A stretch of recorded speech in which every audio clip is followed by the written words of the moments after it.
Bueno, esta semana para nosotros es una semana muy especial. Cumplimos 200 años, ¿no? Bueno, muchos dicen que no hay mucho que celebrar y para mí fue muy triste que en la cuadra y tal vez en todo el Manzano,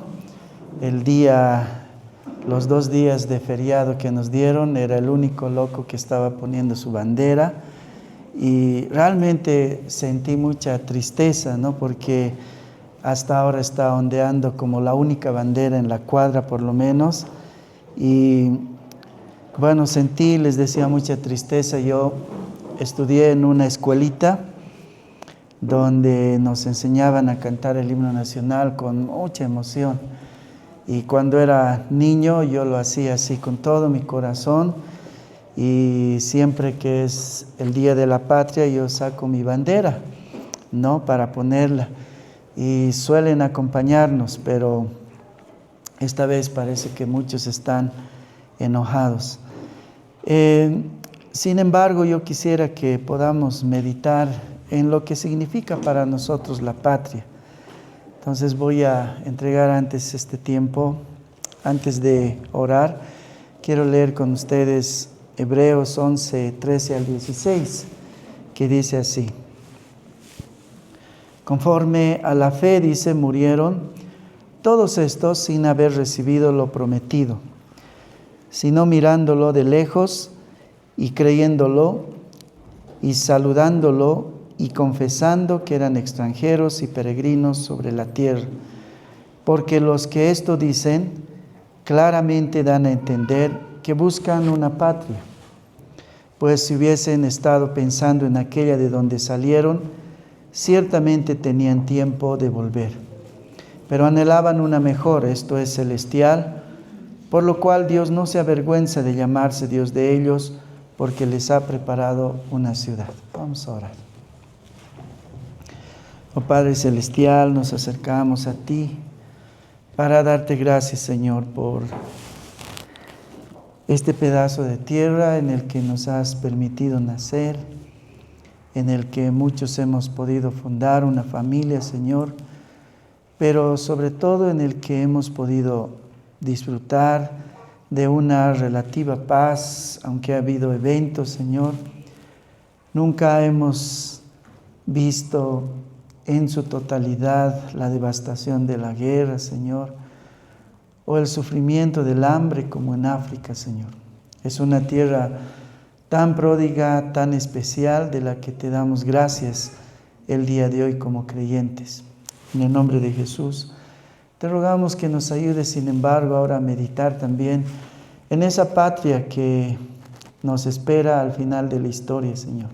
La patria celestial que nos has prometido, Señor. En el nombre de Jesús. Amén. Era la noche del 18 de noviembre de 1845. En ese entonces se estaba estrenando el flamante Teatro Municipal de la ciudad de La Paz y se estaba celebrando también el 4º aniversario de la batalla de Ingavi.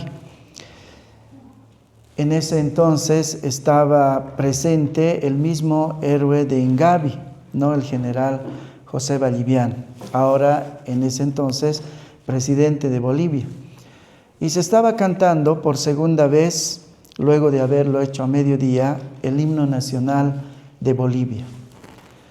Mi maestro solía decirnos que después de la Marsellesa francesa, el himno nacional de Bolivia es uno de los himnos más bellos del mundo. Esa noche la concurrencia al evento hizo aplausos, se deshizo más bien en aplausos, habían exclamaciones de júbilo, muy contentos por cómo cantó el coro estas emotivas frases de una poesía. Hubo lágrimas, una honda emoción patriótica que se apoderó de todos los que estaban presentes en el acto. La música había sido compuesta por Leopoldo Benedetto Vincenti y la letra por el doctor José Ignacio de Sanginés. Desbordaban en frases poéticas y patrióticas, entre las que sobresale una frase en especial en el coro que dice: morir antes que esclavos vivir. Mi maestro de música en la escuela solía decirnos que esta frase evoca en realidad a los héroes judíos de Masada. Esto sucedió en la época de las rebeliones judías contra los romanos, el año 74 después de Cristo. Los judíos habían tomado una colina llamada hoy Masada, una colina muy segura y difícil de asaltar. Por esa época, el gobernador romano de Judea, Lucio Flavio Silva, acompañado de un ejército inmenso, resolvió sitiarla. Pero como era imposible por las características de la colina, decidió hacer una rampa que duró construir 3 meses. Según el relato del historiador Flavio Josefo, el entonces líder de los sicarios judíos, llamado Eleazar ben Yair, reunió esa noche a todos los hombres en el palacio occidental, pronunciando un discurso donde propuso darse muerte los unos a los otros para evitar ser hechos prisioneros y vendidos como esclavos. Como el suicidio era condenado por los judíos, los hombres decidieron matar a sus familias y posteriormente eligieron por suertes a 10 de ellos para que dé muerte al resto de los que sobrevivían. Finalmente, entre estos 10 eligieron de nuevo a uno que acabó con la vida de los demás y antes de darse muerte prendió fuego a la fortaleza, excepto a los depósitos de víveres, para demostrarles a los romanos que ellos no actuaban por desesperación, sino por resolución. A la mañana siguiente, cuando los legionarios romanos entraron para combatir a los judíos sicarios, se toparon con un cuadro espeluznante y un silencio sepulcral. Unas 960 personas muertas, salvo una anciana junto a sus 5 hijos que se habían escondido, a quienes los romanos, admirados por la resolución de los judíos, les perdonaron la vida. Los judíos se rebelaron contra los romanos por años, esperando construir una patria libre del imperio romano. Y en ese afán tomaron muchas veces determinaciones drásticas como esta. Su propósito era construir una patria donde ellos y sus hijos sean libres. Y ellos prefirieron morir antes que esclavos vivir. Y de ahí viene esta emotiva frase que nosotros cantamos en nuestro himno nacional. La patria. Por alguna razón, es un ideal arraigado al corazón de los seres humanos. La patria es sinónimo de pertenencia, de protección, de hogar, de seguridad, de esperanza. Por ella muchos ofrendan su vida, por ella otros toman riesgos extremos, por ella se pelean guerras y muchas batallas. Es la casa grande de los sueños de paz y de seguridad. Esta semana recordamos el bicentenario de Bolivia. Es una fecha muy especial y quiero aprovechar ese fervor patriótico que nos invade por estos días a los bolivianos para hablar sobre la doble ciudadanía de los cristianos, una temporal y otra eterna, una patria transitoria y otra perenne, una patria terrenal y la otra celestial. He titulado este sermón La Patria. Ahora, no es lo mismo patria, Estado, nación y país. Palabras distintas, tienen denotaciones diferentes. El Estado es la organización jurídica y política de la nación sobre un territorio. País se refiere al Estado desde el punto de vista geográfico y económico, mientras que patria denota el sentimiento de lealtad hacia la tierra natal. A pesar de estas diferencias conceptuales, para este sermón quisiera utilizar las palabras patria y Estado como sinónimas, como una sola. En este sentido, se entiende que un Estado tiene 3 componentes: población, territorio y gobierno. Y vamos a aprovechar estos elementos para nuestra meditación en esta mañana. Hablemos sobre la población. el primer elemento de un Estado. El primer componente de un Estado es la población. Nuestro país ha sido bendecido con una diversidad asombrosa de habitantes de distintas culturas y etnias. Quechuas, aymaras, uruchipayas, guaraníes, yuracares, yuquis, yaminaguas, toromonas, tacanas, sirionós, movimas, lecos, canichanas, caripunas, araonas, afrobolivianos, 36 etnias con una enorme riqueza cultural cada una. Bolivia tiene una población no muy segura por todas las cosas que ustedes han visto. Este censo último ha tenido muchas irregularidades, pero técnicamente tenemos 12.244.159 personas.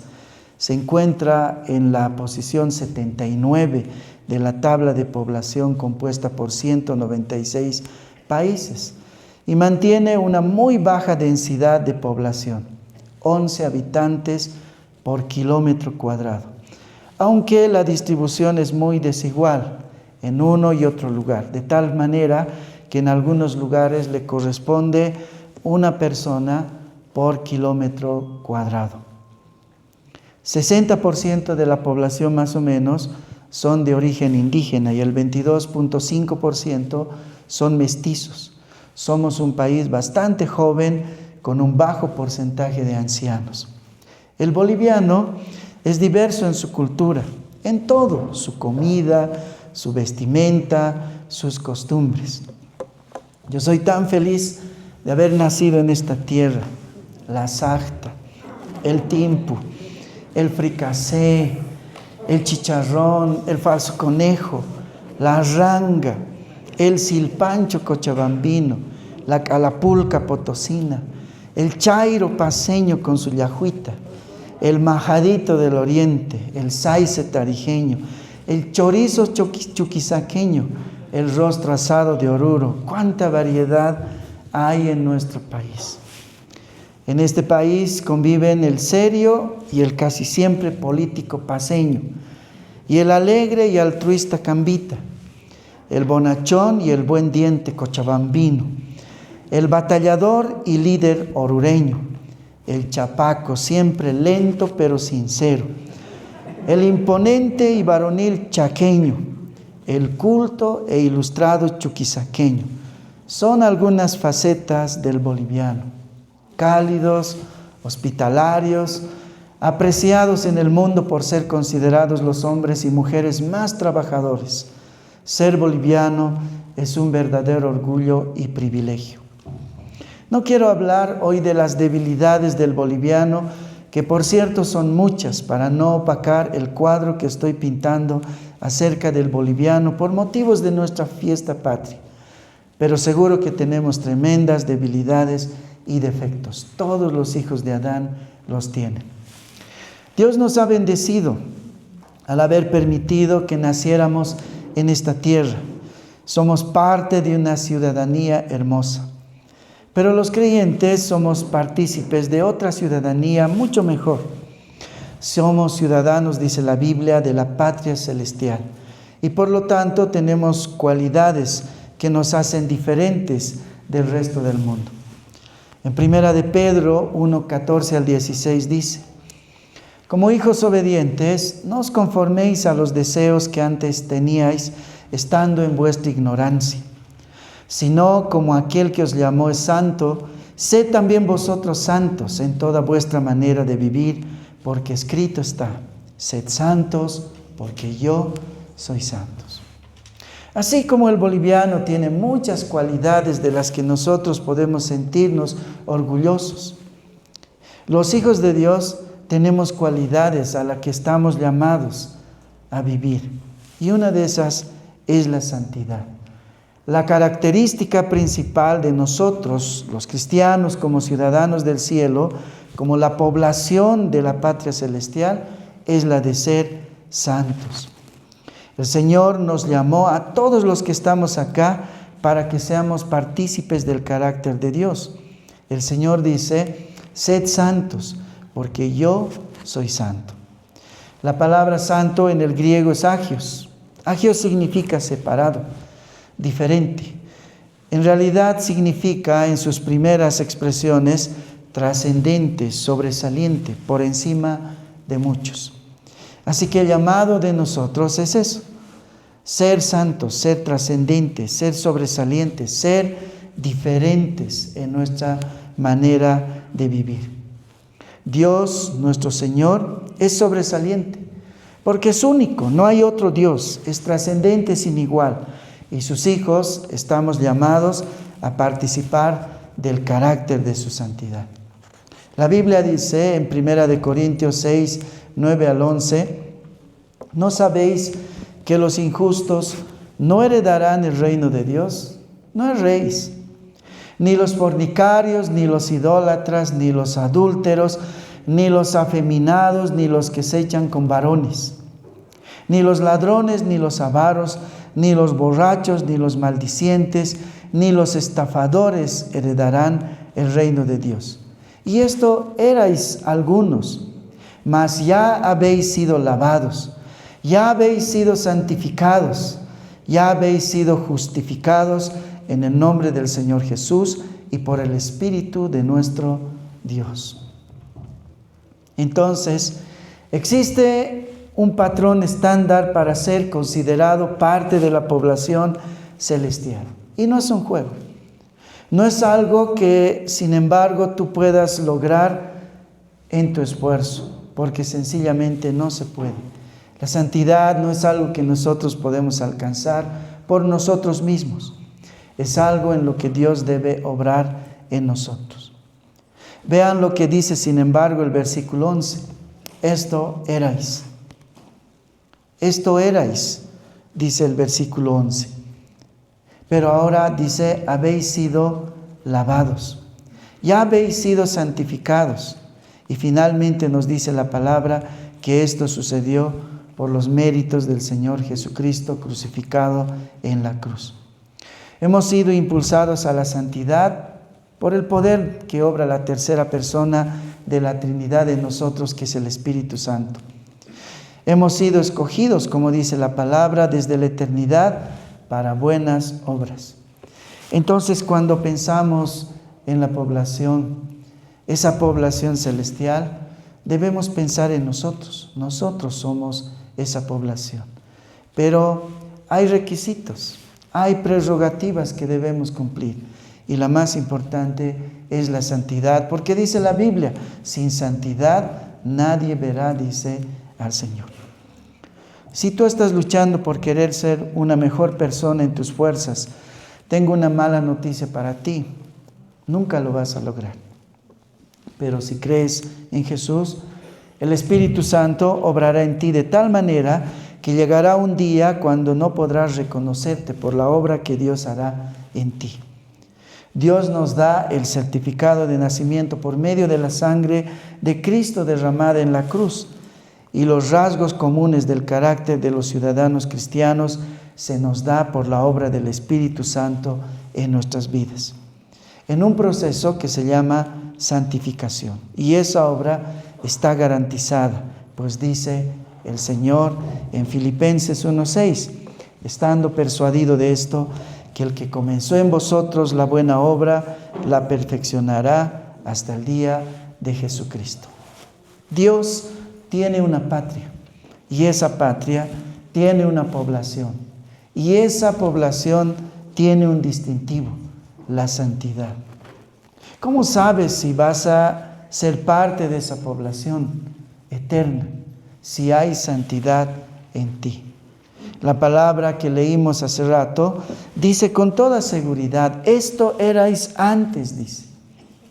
No dice esto siguen siendo, sino dice esto erais antes, pero ahora habéis sido lavados, dice, y habéis sido santificados.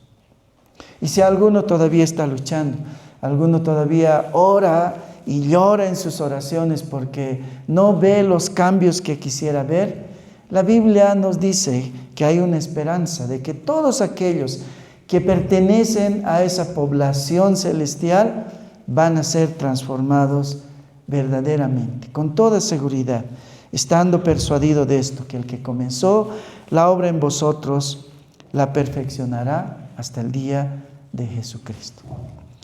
El segundo elemento de un Estado es el territorio. Un Estado, para ser considerado como tal, debe tener también un territorio. En el siglo pasado, uno de nuestros escritores dijo una vez, obviamente exagerando, dijo esto: si un día el mundo entero desapareciera y con ella toda la variedad de paisajes y territorio, y solo quedara Bolivia, sería suficiente para mostrarles a los sobrevivientes cómo fue el mundo desaparecido, cómo era el mundo desaparecido. Y es que en Bolivia hay tan diversa situación en todas las cosas como en su población y también en su territorio. Su geografía sencillamente es increíble.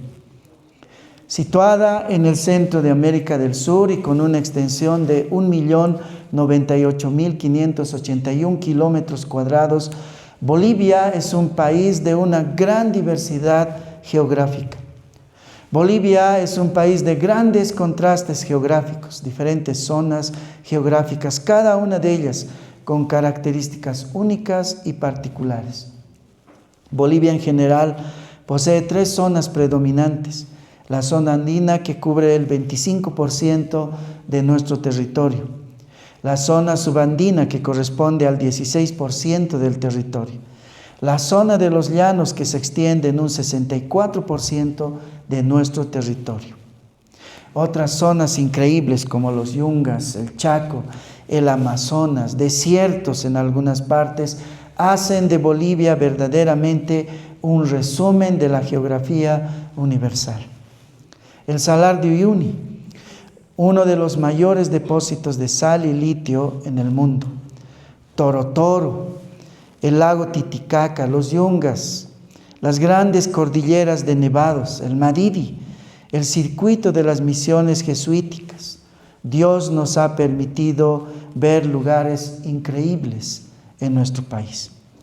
La diversidad geográfica y climática permite que en Bolivia podamos disfrutar desde la papa altiplánica hasta el plátano tropical, como no puede suceder en otros países.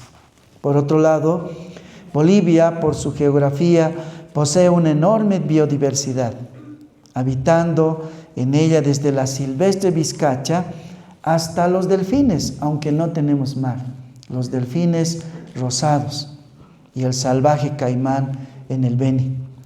La geografía boliviana es sencillamente increíble, pero ni toda la belleza de la geografía boliviana se compara a la ciudad celestial que Dios nos está preparando.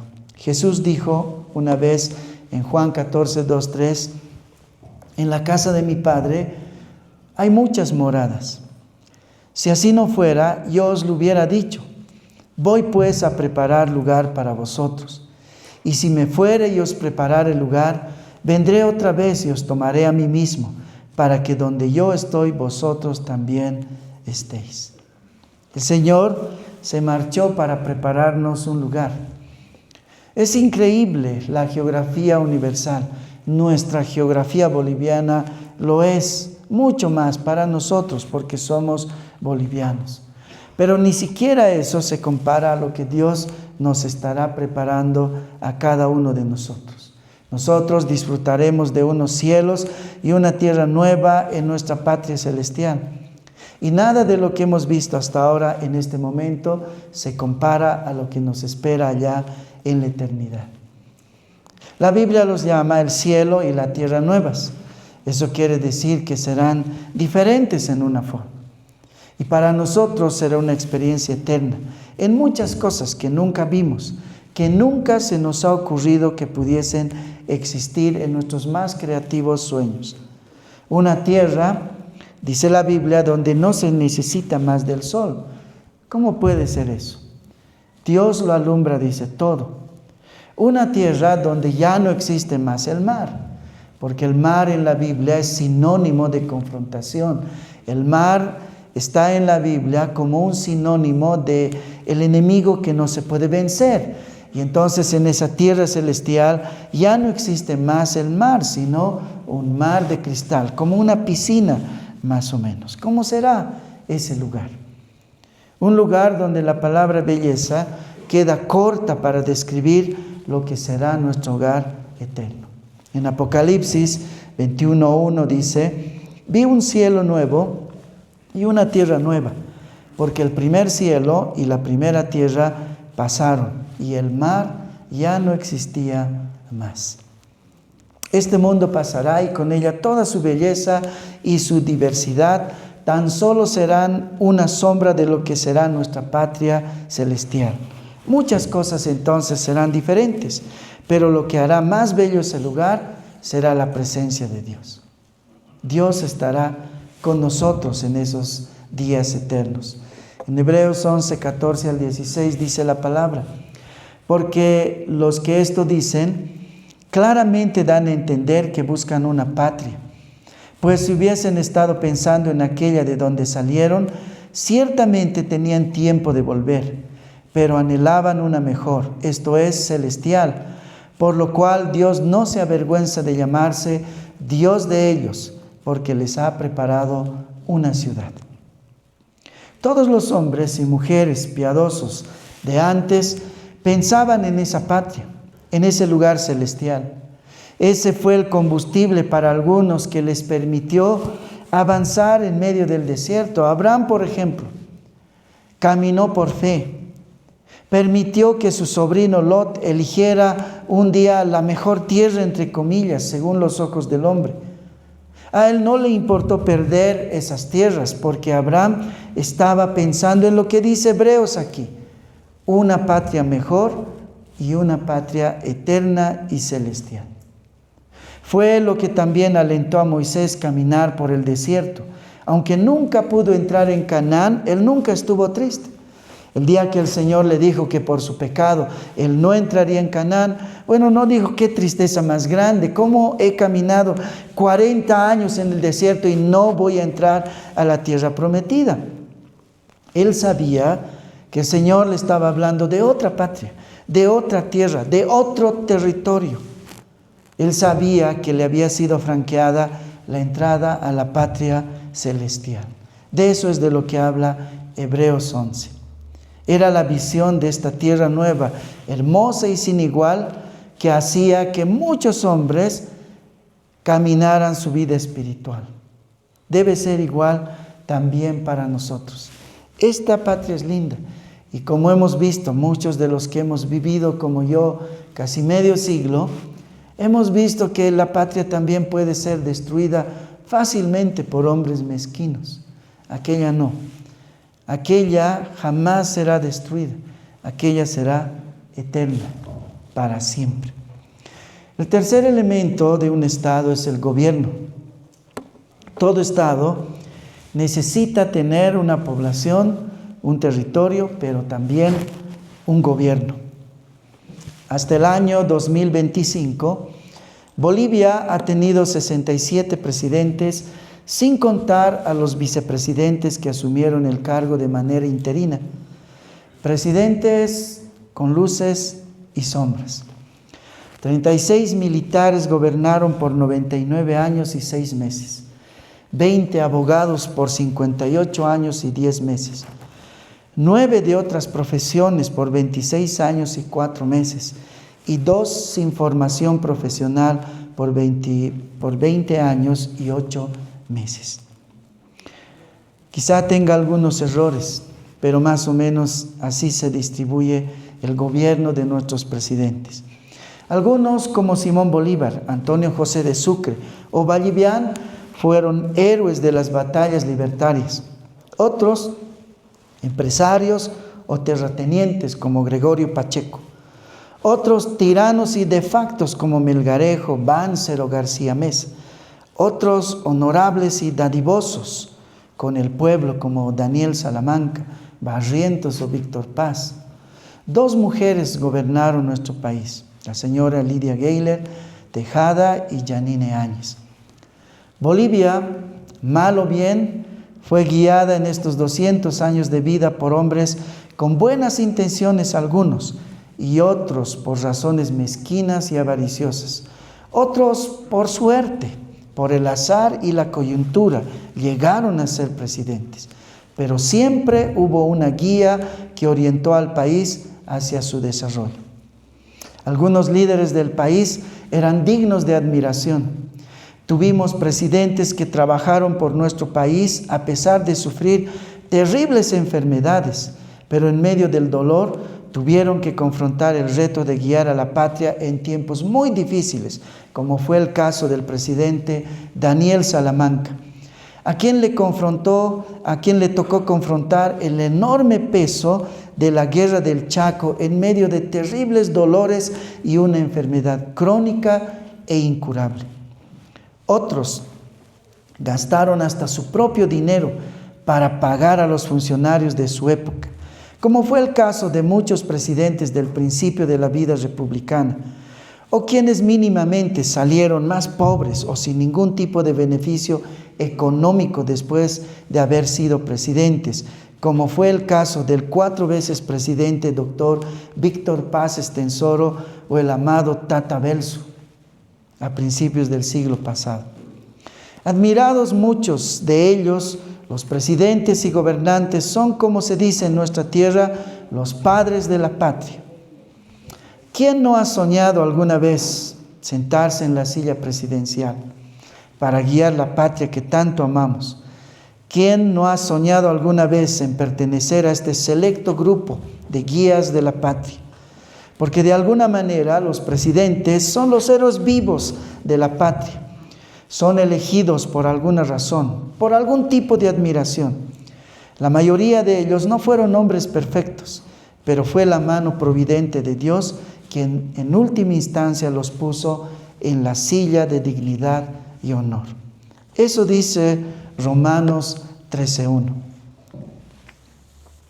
Sométase, dice, toda persona a las autoridades superiores, porque no hay autoridad sino de parte de Dios, y las que hay por Dios han sido establecidas.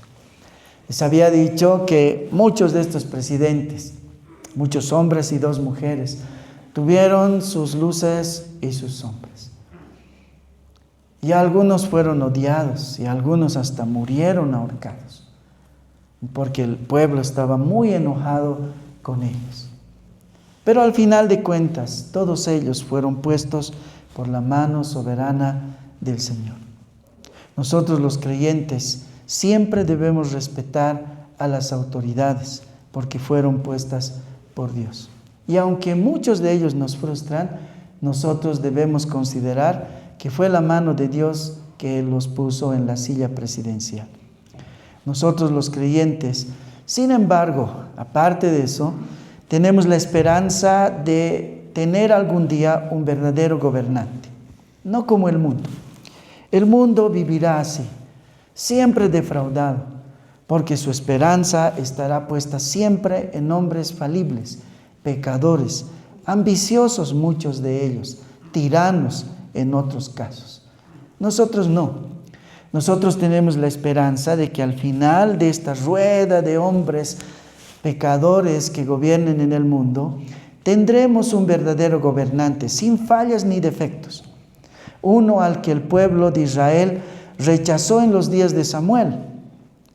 Nuestro mayor anhelo y esperanza es el retorno a la teocracia del único rey con verdadera dignidad de rey y gobernante, al único rey per se. Nuestro Dios supremamente sublime, eterno y grande en sabiduría, no tenía ninguna razón para hacer planes para sus criaturas rebeldes y mezquinas, y sin embargo ha hecho planes para nosotros. Así que nosotros vamos a Él, a ese Rey verdadero.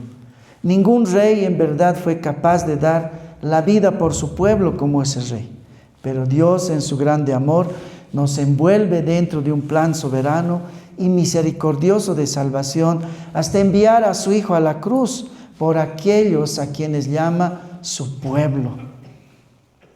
Qué privilegio para nosotros, pues a nosotros se dirige el Señor cuando llama a ellos su pueblo. Nosotros somos su pueblo y Él es nuestro Rey.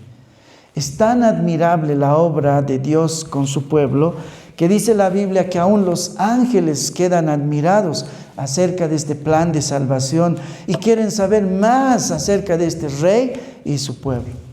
En primera de Pedro 1:12 dice: a estos se les reveló que no para sí mismos, sino para nosotros, administraban las cosas que ahora os son anunciadas por los que os han predicado el Evangelio por el Espíritu Santo enviado del cielo. Cosas, dicen, las cuales anhelan mirar los ángeles. No escatimó ninguna cosa, ningún bien ni tesoro para redimirnos. Ese es un verdadero Rey. Jamás pensó en aprovecharse de nosotros, sino que dio hasta darse a sí mismo. Él no nos dio un gran tesoro de oro o piedras preciosas para rescatarnos. Dios nos dio a Dios mismo. Sin ninguna razón razonable, humanamente hablando, Él se despojó de su más preciada y eterna joya, su propio Hijo, quien se humilló despojándose de toda gloria eterna para vivir entre los transgresores y sus vilipendiadores. Siendo Dios, permitió que sus criaturas les rindieran homenajes de escupitajos en la cara, golpes y heridas en todo el cuerpo y al final una corona de espinas y una cruz para escarnecerlo y levantarlo en alto y dar un mensaje al universo, que el hombre odia a Dios. Y un letrero que decía ahí: he ahí el Rey de los judíos. Y aunque ellos ironizaron, y aunque ellos se burlaron de Él, Él verdaderamente es un Rey. Nadie ha habido en toda la historia universal que haya sido tan Rey como Él. Pero a pesar de que lo humillamos, Él nos amó a pesar de todo. Y la única exclamación que hizo en esa cruz este gobernador fue: Padre, perdónalos, porque ellos no saben lo que están haciendo. Dios es nuestro héroe. Él merece toda nuestra adoración. Él debe gobernar con todo derecho sobre el universo. Si hubo héroes y gobernantes dignos de admiración, ninguno dio más que lo que dio Dios por sus desleales súbditos. Esa fue la razón que indujo al anciano apóstol Juan a escribir: de tal manera amó Dios al mundo. Hermanos, estamos orgullosos de ser bolivianos. No debemos escatimar ningún esfuerzo para buscar el desarrollo de nuestra patria, pero solamente somos peregrinos y pasajeros en esta hermosa patria, porque esperamos ir a una patria mejor, a disfrutar eternamente con otros ciudadanos celestiales en una tierra celestial con un gobernador celestial.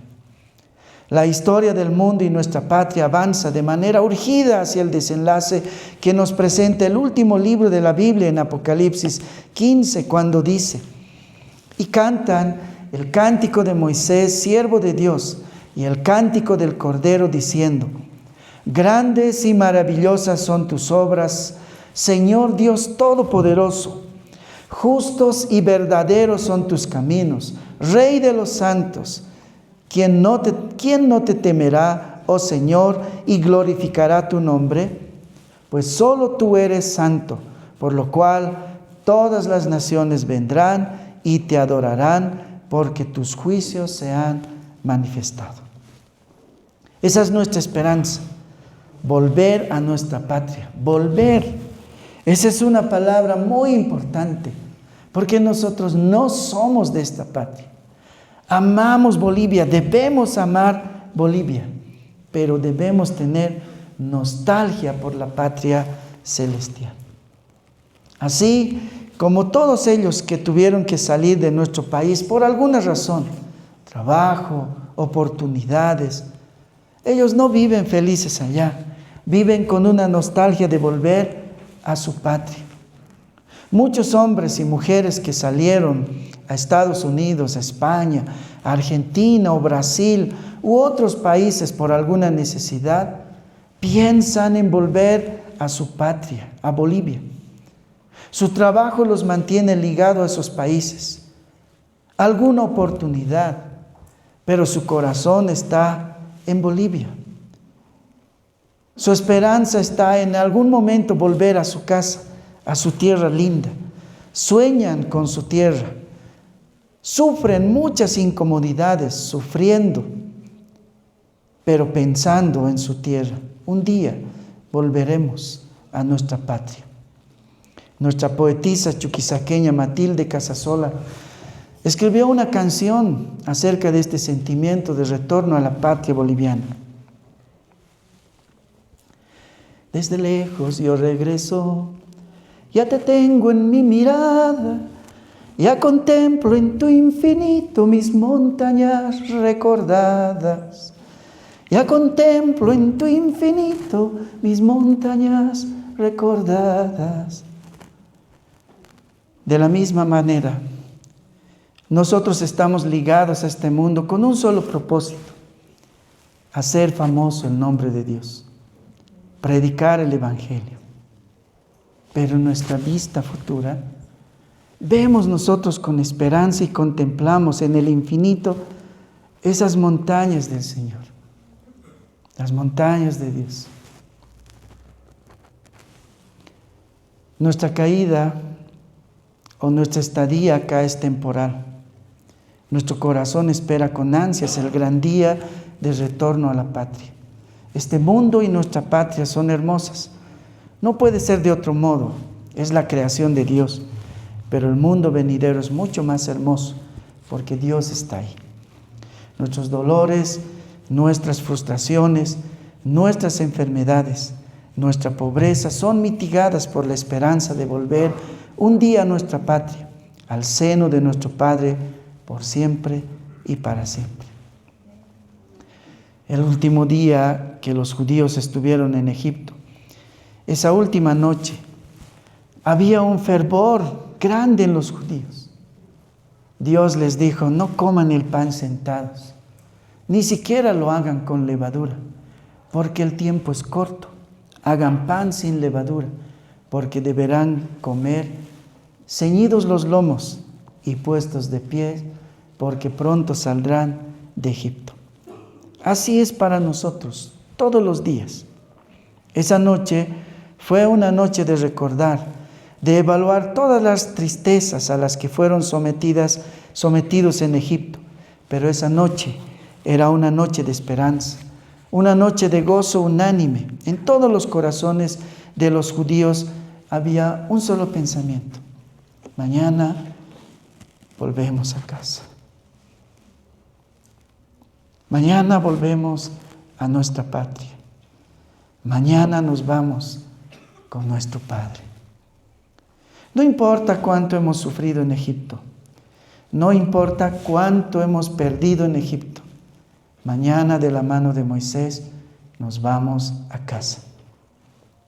De la misma forma, quiero animarlos a pensar así acerca de este mundo.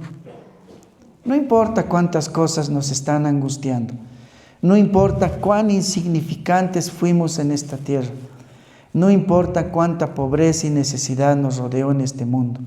No importa cuánta injusticia sufrimos en este mundo. Mañana volvemos a casa. Mañana volvemos al Padre. De la mano de Jesucristo, nuestro libertador, mañana vamos a nuestra patria celestial. Pero entre tanto que suceda, valoramos nuestra patria. Oramos por sus gobernantes y oramos por días mejores. Oramos por la salvación de nuestros compatriotas. Y junto con todos los bolivianos, podemos decir, como un presidente solía decir: Dios bendiga a esta patria. Dios bendiga a esta patria. Amén. Padre Celestial, estamos tan agradecidos de habernos permitido nacer en esta tierra tan pródiga, tan especial, tan de nosotros, Señor. En el nombre de Jesús, te damos gracias por tantas cosas que hemos podido experimentar, sembrar en este país, Señor. En una semana vamos a confrontar el quiebre quizá de nuestro futuro. Sabemos, Señor, por tu palabra, que nunca habrá un gobernante perfecto. Nunca habrá un buen gobernante, eso dice tu palabra. Pero, Señor, queremos rogarte que tú nos ayudes a darle un quiebre a este momento de crisis que estamos viviendo. La siguiente semana será un tiempo especial, un tiempo en el que definiremos muchas cosas. Pero, como siempre leemos en tu palabra, tú eres el que guía todo, Señor.